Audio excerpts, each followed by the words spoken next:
Ladies and gentlemen.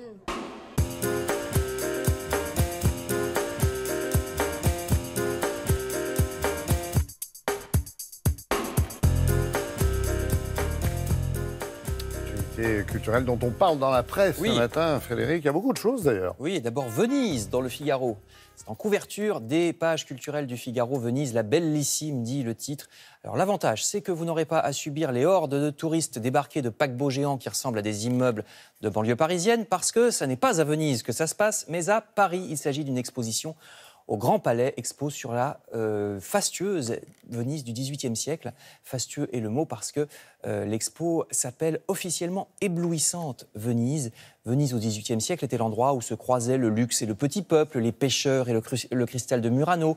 Puis bien sûr, il y avait le carnaval, où justement tout le monde se mélangeait, les riches et les pauvres cachés derrière leurs masques. Magnifique peinture, donc, mais aussi sculptures et objets à voir dans cette exposition du Grand Palais. C'est donc à Paris jusqu'au 21 janvier. Dans le Figaro toujours, des œuvres classiques également, mais qui nous racontent une époque encore plus lointaine. Alix, regardez, icône de la bande dessinée franco-belge. Vous lisiez Alix ? J'ai feuilleté, oui. Il y a beaucoup de textes, donc en général, on feuillette. C'est le 70e anniversaire d'Alix. Le dessinateur qui a créé le personnage, Jacques Martin, est mort en 2010, mais d'autres ont poursuivi les aventures gallo-romaines d'Alix et son fidèle compagnon Énac. Là, c'est le 37e album qui sort. Il s'appelle Veni Vidi Vici. Oui, je suis venu, j'ai vu, j'ai vaincu. Voilà, et je ne vous surprendrai pas en vous disant qu'il s'agit d'une aventure autour de Jules César. Un album toujours très exact du point de vue historique. Filez donc chez votre libraire si vous êtes fan d'Alix. Si vous préférez les cow-boys, alors ce soir, c'est France 3 qui, à son tour, se consacre aux valeurs sûres. Là, c'est un western. Et quel western, puisque... Les 7 mercenaires. 7 mercenaires, oui. Immense film de John Sturges en 61 sera diffusé sur la 3 ce soir avec Yul Brynner, Steve McQueen, Charles Bronson, etc. Les décors naturels somptueux de l'Ouest américain, un scénario intelligent et drôle, je cite.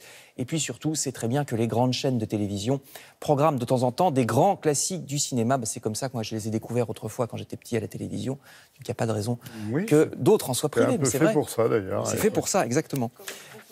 Donc c'est ce soir sur la 3 à 21h. Enfin, je termine avec un peu de science. Ça aussi, c'est un classique avec Venise, Yul Brynner et Alix. Voici le savon de Marseille. La Croix nous apprend que c'est là aussi une saga parce qu'il y a une guerre du savon de Marseille. Les fabricants ne sont pas capables de se mettre d'accord sur une indication géographique protégée. Donc, en attendant, tout le monde peut en faire, y compris des Chinois qui font des cochonneries, qui mettent n'importe quoi dedans. Donc, c'est un peu compliqué l'affaire. La Croix vous explique comment lire l'étiquette et reconnaître les produits chimiques pour savoir si c'est du vrai.